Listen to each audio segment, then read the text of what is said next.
Hey everybody, Dimitri here with Serg Supply. Welcome back to our Sprinter 144 build out series, and today we are going to install a window. Let's dig right in. Audio Jungle. Okay, so the best thing you can do before a window install is be prepared. Obviously, you'll need a window and you'll need something to put the window in. Those go without saying. But let me talk to you a little bit about the stuff I have in my cart here. These are tools that I'm going to be using today.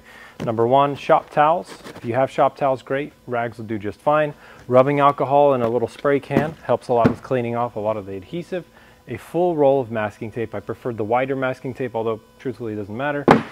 If you don't have an automatic caulking gun, I would get one of these. Shouldn't have pushed that button. I would get one of these. It's a great investment. You can use a manual one if you'd like, but your forearms are going to hurt and you're going to hate yourself. Moving on, you could use a body saw, but for the sake of simplicity, I'm going to use a normal jigsaw here with a metal blade. This is a 32 tooth blade, but I think anything from 24 to 32 will do just fine. Pro tip, put masking tape on the actual face right here so you don't scratch the metal as you're cutting. When it comes to adhesives, you're going to want to get the right stuff. Now, before I start and get too far into this, I quickly want to mention that Overland Window Installs, Tim from Overland Window Installs actually sponsored the window for this video, including the adhesive. So this is all stuff he uses on his window installs. For the sealant itself, we have Beta Seal Express 30. Stuff works amazing. It's 2 tubes for a full window. Technically, I think it's closer to 1.5, but we're going to use the full 2 tubes. Wouldn't hurt. And as far as primer goes, we have Beta Prime, and in one of my prior video attempts, I tried to use a version of a normal paintbrush plus scissors to make my own Beta Prime brush. It didn't work out for me, so I got these wool daubers instead. We're going to use these today. A few other things that are mildly useful, actually kind of useful, is number one, get a die grinder with a grinding blade on it. We're going to grind down some of these rough edges once we make the cut. Second thing is a punch. Now, you can do what I'm going to do in the next few steps any way you want, but I use a punch, super helpful. Really easy, it's just a spring with a weight at the end. And last but not least, there is a Sharpie, also very important. If I missed anything, I will mention it during the video, but these are what you're going to need, generally speaking, to be prepared for this window install. And let's move on to masking. Okay, so we're inside the van now. This is the actual window we're going to put in place right behind the driver's seat, aka the crew window location. And I want to quickly show you how I'm going to score in reference to drilling and how I know where to drill, where to cut. This factory edge right here is what I'm going to be scoring along all the way around. Obviously, I won't be able to do much here. I'm not even going to worry about removing these, getting them out of the way. They're not going to bother me much. The jigsaw is going to slice right through those like butter.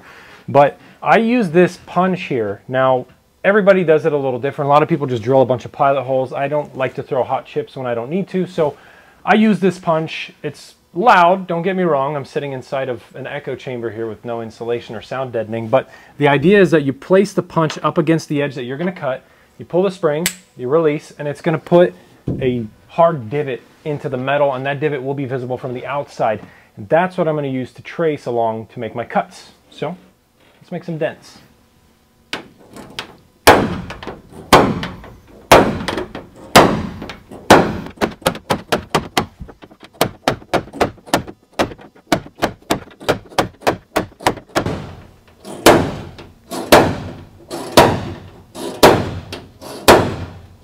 Now that all of my dents, my divots are made, it's a good time to take that masking tape and go ahead and cover up all of this here.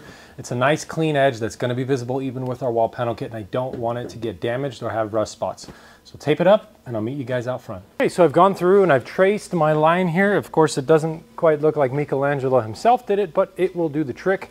I'm not going to focus too much about having perfectly straight lines and nice, awesome curves, because frankly, I'm going to hit this bad boy with a die grinder and smooth it all out after anyway. But if you take your time here and do some rather straight cuts, you're going to save yourself grinding time later. Now, one of the tools I forgot to mention is this step bit. I like this step bit in particular because I can tape off how wide I need to go, and the width I chose is just slightly wider than the blade of the jigsaw. Now, when I go inside and I drill, I'm going to drill on either side of each of the pillars. So you're going to have 8 holes total, and that's going to tell me on the outside when I'm cutting, it's going to give me a good idea when I'm going to hit that double wall of metal and when to brace myself and pucker up because I'm about to really cut through some steel. So You'll see 8 holes made. Just quick tip, do not put the tip of this guy right on the line, because if you do, when you drill it out, you're going to have this big half moon coming out underneath your straight cut line. So make sure you offset this maybe somewhere from 3/16 to 1/4 inch too high, because you can always keep cutting more, but you can never put the metal back. So I'm going to drill these holes out and we're going to get to cutting. Okay, so I've got 2 things now, this grinder and this jigsaw. Note, I did put tape on the flat part so we don't scratch up the van, but first thing I'm going to do is scuff off all of this burring that's hanging out from where I made these holes. Then I'm going to plug this guy in and start chopping. Make sure you get safety glasses. Stay safe, don't hurt yourself. Start grinding.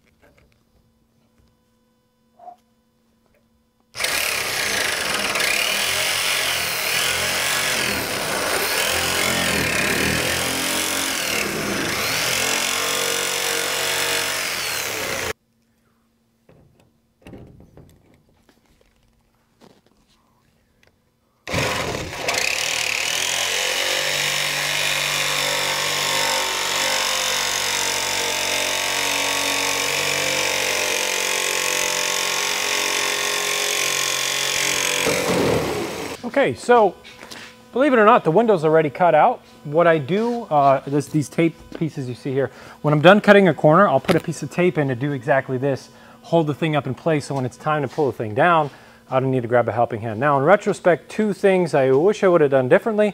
Number 1, wear a long sleeve shirt, because hot metal chips plus sweaty arms make for some really cool glitter patterns, but don't feel very good when they're happening. And the second thing is probably wearing a face mask or something like something around my neck, because I've got hot chips in places they absolutely do not belong. But let's pull this thing down now and see how it turned out. And be very careful not to touch the metal itself, because it may look harmless, but this stuff will. That was totally according to plan. Yeah, maybe get a helping hand. I don't have suction cups to hold stuff, but lucky for me, it fell in an empty van. But there you go, the cutout is finished. I'm gonna hit this with a file first, and if I see any rough spots that require a little bit more muscle, we're gonna hit it with the grinder. The only goal here is to line up those 2 metal lips from the inside and the outside, make sure they're at the same height, give or take, because we're gonna need to put the trim lock on next. So let's get to filing and grinding.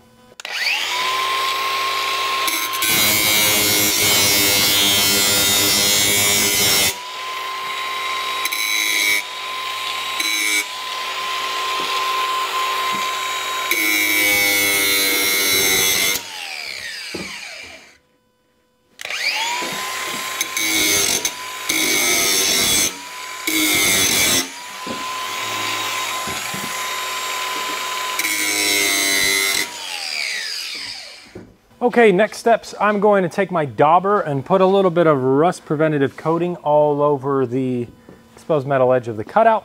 And then we're gonna grab our trim lock, and I'm gonna show you how to put that in. Now, for trim lock, typically we used to start in the bottom, but I don't think it looks that good because you've got this seam here from where it's cut. So we like to shove the trim lock on the top, kind of hide that little seam out of place. And it also helps to do 2 things. A pair of needle nose pliers to put in the channel of the trim lock so you can kind of spread it out evenly. And number 2 is a mallet, so you can actually start to kind of tap this thing in. You don't have to use your hands, but let me get started. All right, we're in the van, and here I am with my trim lock, my trusted mallet, and most importantly, my needle nose pliers. Now, I mentioned earlier something about the pliers. When this ships, sometimes it ships pretty compressed, so I like to take the pliers and run it through this channel, like so. Widen it out, and then I really flare out the beginning, because honestly, to start this is the worst part. So let's put this down. I'm gonna start somewhere in the middle and just get this thing moving. I'm gonna do my best to try to get as much of this in the shot as I can. Whew. All right, come on, come on. There we go. Now, if you're doing the crew window, it's a little bit harder than the slider window because the gap between the metal layers is just that much thicker. And it actually varies depending on where you are in the van. It's thicker here than it is up here.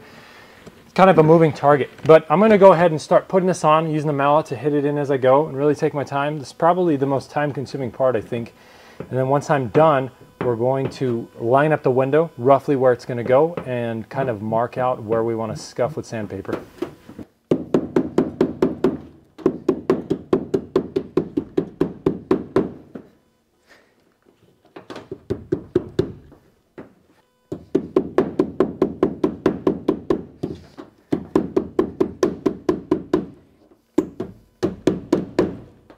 Okay, so the trim lock is in. I'm going to quickly tell you what I'm going to do next, and then I'm going to attempt to do it myself.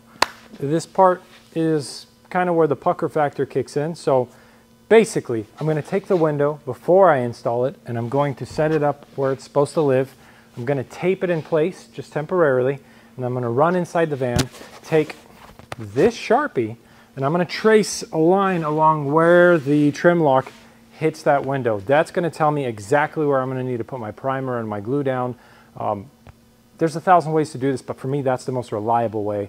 And once I trace that line on, I'm going to scuff about 1.5 to 2 inches out on both the window and on the vehicle with some sandpaper. I'm going to use something a little coarser. I just want to get, maybe not all the way through the paint, but I definitely want that clear coat layer off so that my primer sticks properly.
No good. Stuff dries fast, so you gotta go quick. But I don't like to load the dauber a little too heavy because if it starts to drip down, it doesn't look so good. That's what we're looking for right there.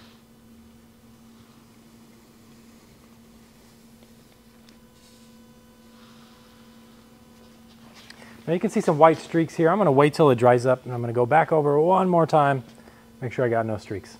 Okay, so I've got my caulking gun here with the actual seal that we're going to use. I guess the caulking gun doesn't want to be one solid piece anymore. No matter, I'll put it together later. But here's the part I really wanted to show you guys. When you're putting this together, we're going to screw this on. There is a line on the tip of this that indicates where you're going to cut. Now, for me, it's about this far down. I'm going to go ahead and do the flat cut first. Come on. There we go.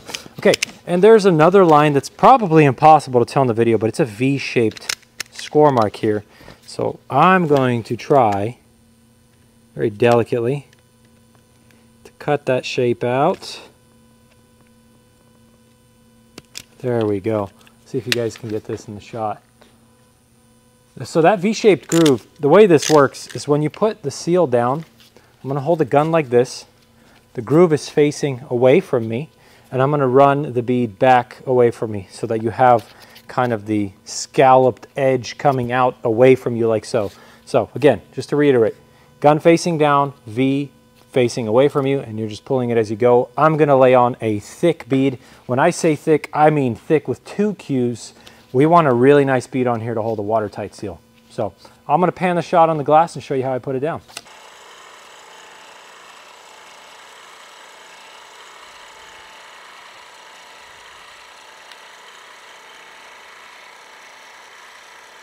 All right, guys, so I've got my bead of sealant on. I'm on the last step of the process. I'm going to attempt to lift up this glass and install it by myself. Key points here, try to keep the spacing even on the bottom. I like to line it up with the seam on the right. And we're just going to hope for the best, honestly. Pucker factor 10,000, but I think it's going to go fine.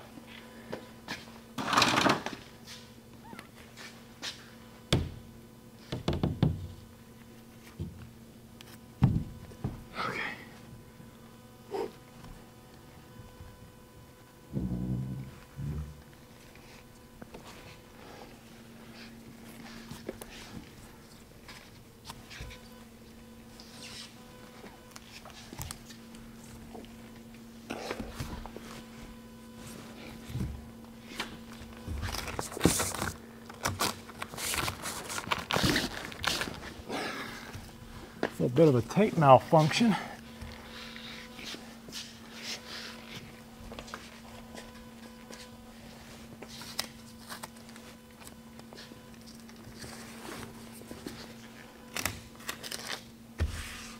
Whew.